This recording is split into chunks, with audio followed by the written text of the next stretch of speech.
Taurus, Virgo, Capricorn, welcome dito sa inyong reading. This is a timeless reading kahit kailan nyo mapanood. Tignan natin ano yung mga messages para sa iyo, mga paparating, mga dapat mong malaman. Sa mga bago, please don't forget to like, follow, or subscribe. Personal reading services, mag-message privately kayo sa aking official FB page during business hours, guys. No? Kapag away ako, for sure, hindi po ako makakasagot agad. No, hindi po ako laging makakasagot agad. So, make sure na during schedule or business hours po kayo magpadala ng mga messages nyo doon. Doon po kayo mag-PM kung mag-i-inquire kayo or mag-book ng reading services. Maraming salamat po sa mga laging nanonood ng readings natin sa YouTube and Facebook, sa ating mga channel members, sa ating Facebook subscribers. Ano yung mga paparating muna sa iyo?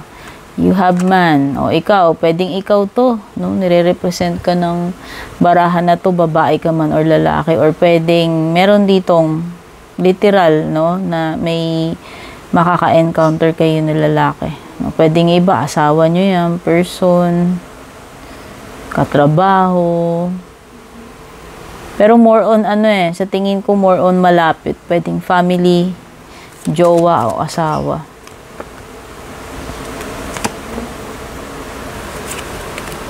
So, mag-ingat kayo ha, kasi may nakita akong danger paparating sa inyo. Or, dito muna tayo. So, pwedeng may darating sa buhay mo. No? Person. Babae man lalaki. No? Kung babae ka, lalaki, of course. O, depende kung ano yung preferred mo na maging person, partner. Pero, pwedeng potential na mapapangasawa mo, magiging karelasyon. No? Merong paparating sa yung ganyan. Tapos, meron ka ring tower. Pwedeng iba may kayo. O pwedeng condo yan. Mataas na structure eh. So, pwedeng condo. Or literal na building, office building, tower. Mataas siya. Okay. Pag, pwedeng iba nakakaranas kayo ng isolation, pagiging alone. Hindi ko alam kung kayo mismo yung umiiwas or kayo yung iniiwasan dito. Pwedeng iba solo kayo, single, living alone, no? May mga maraming vlogs na ganun. No, living alone in the Philippines, ganyan. Okay, pwedeng baka may pupuntahan ka nga na condo or nakatira ka sa condo, mataas na building or opisina nyo yan. O pwedeng, pwedeng government.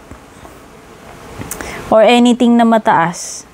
Like pride, ego, yun nga, mataas yung respeto, mataas yung tiwala, no? Anything na ganun na parang high expectations, yan. Pwedeng yan yung treatment na nare-receive mo, no? Kung sino man yung mga na-encounter mo.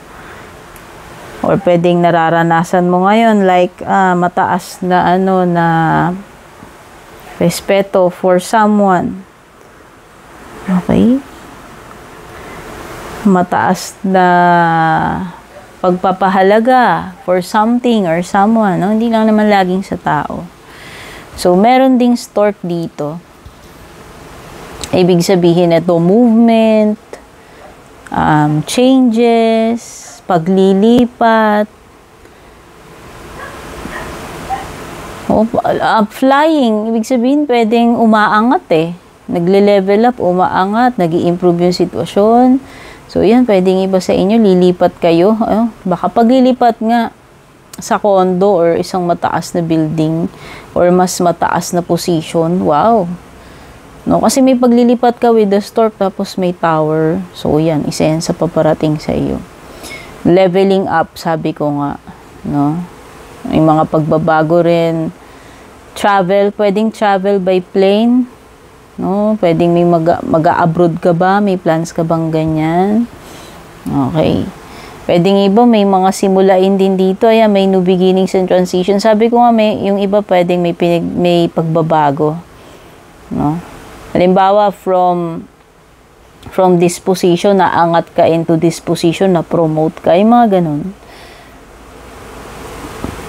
Changes or improvement ng sitwasyon or leveling up or pwedeng paglilipat. Pagdating dito sa site mo, yung binabanggit mo kanina, may paparating na danger. Mag-ingat ka. Lahat ng forms ng danger, tao man yung magkukosay niyan or hindi.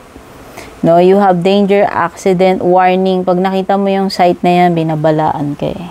Pwedeng may paparating talaga sa'yo na hindi maganda or delikado. So, mas mabuti na yung maingat. Ayan, no, biglaan, di mo ini-expect.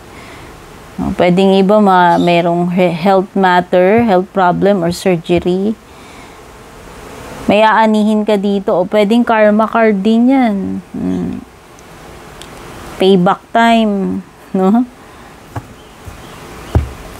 Something na aanihin mo, karma man yan, o profit, no?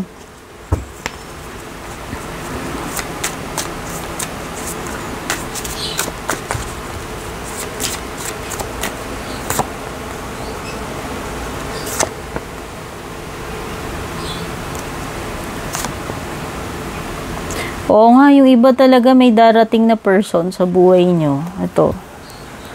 Pwedeng magpapakasal yung iba rito. Ayan o. Engagement or kasalan yan eh. Ito. Oh. Engagement or kasalan. Ayan o, maliwanag, 2 cards. So, ito yun eh. Ito. Kung 3 na to. Kasi ito sa paparating. No? So, sinasabi dito, commitment, kasal, or engagement ito. So, ang ganda, nakikita ko dito, katatagan, stable, kasi yung tower mo, stable yan, matatag yan eh.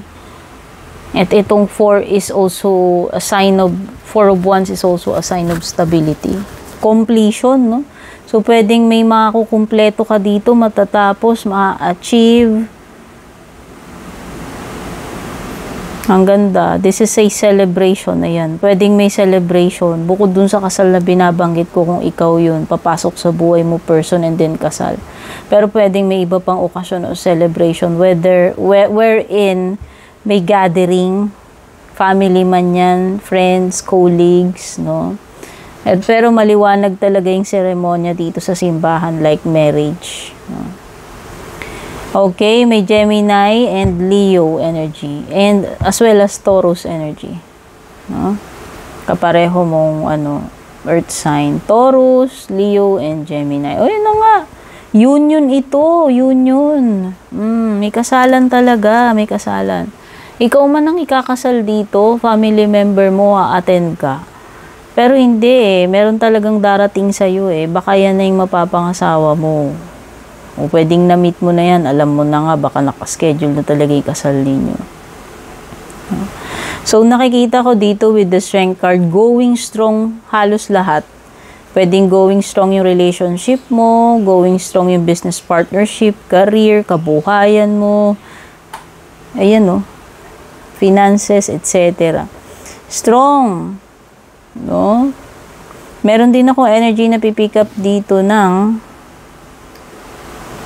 mau-overcome ninyo ang isang mahirap na sitwasyon dahil malakas ang loob ninyo, dahil matatag yung pasensya ninyo, no? Parang may basta this is endurance eh. Kung paano mo ano ba tawag dito, ma-survive yung isang situation, kung paano mo ma-endure, no? Yan. At ito, choices din to. No? Ito, choices to.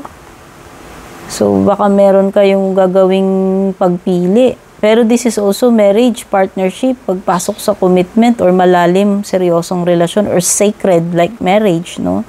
Yun nga yung binabanggit ko kanina. So, this involves Gemini, Leo, and Taurus. Tingnan na natin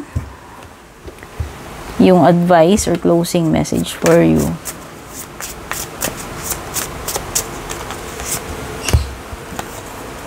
Resourceful, may you recover and rise again. Ayan. This is an indication, Taurus, Virgo, Capricorn, Earth signs, na makakaahon na kayo sa kinasadlakan ninyo. Whether nagkaroon kayo ng krisis, trahedya sa buhay, paghihirap, broken heart, no? A broken relationship, a broken family, kung ano man yan, sabi ko nga, kung ano man yung kinasadlakan mo na mahirap, makaalis doon, makaahon, eto na yun. Mare-recover mo na yung dapat mong ma-recover. Makakabangon ka uli, makakapagsimula uli. Okay? Earth signs, Taurus, Virgo, Capricorn, take care, God bless.